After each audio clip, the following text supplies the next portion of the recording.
Nĩ matigari ma indo iria irahonokirio hwai wa ira itũũra-inĩ rĩa Ruriru kaunti ya Kirinyaga kumana na mbura nene ĩrĩa ĩraura gũkũ ũrĩa ũracũngĩrĩria gĩkuũ kĩa mwana wa miaka 6 thutha wake guthikwo nĩ tĩri ũyũ etoro. Na mimi ile kitu niliyoshuhudia usiku wa leo ilikuwa ni kitu ya kuajabisha.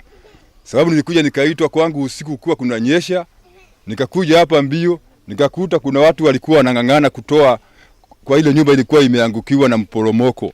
Kuringana na aikari aya nĩ marageretie o ũrĩa wothe mangĩhota kũhonokia mwana ũcio, no mageria mao mararinga ihiga.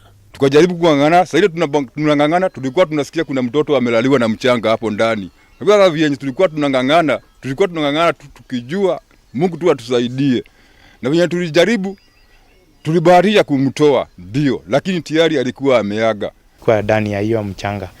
Sasa ndio tulimtoa. Kwa ihinda rĩrĩ aikari maraikara naho makiuga matirĩ na kwa gũthiĩ na mbura no ĩrathiĩ na mbere na kura, makĩũria thirikari ĩtĩke mbu yao amu marĩ ũgwati-inĩ. Sasa hiyo shida ya maji labda tusaidiwe na serikali juu yake. Sisi kama watu hapa hatutaweza kuzuia hiyo maji. Juu yake hiyo maji inakuwa mingi zaidi. Ũhoro ũyũ ũkĩte ũrĩrĩ mbura nene ĩrathiĩ na mbere na kura icigo itiganĩte gũkũ bũrũri-inĩ.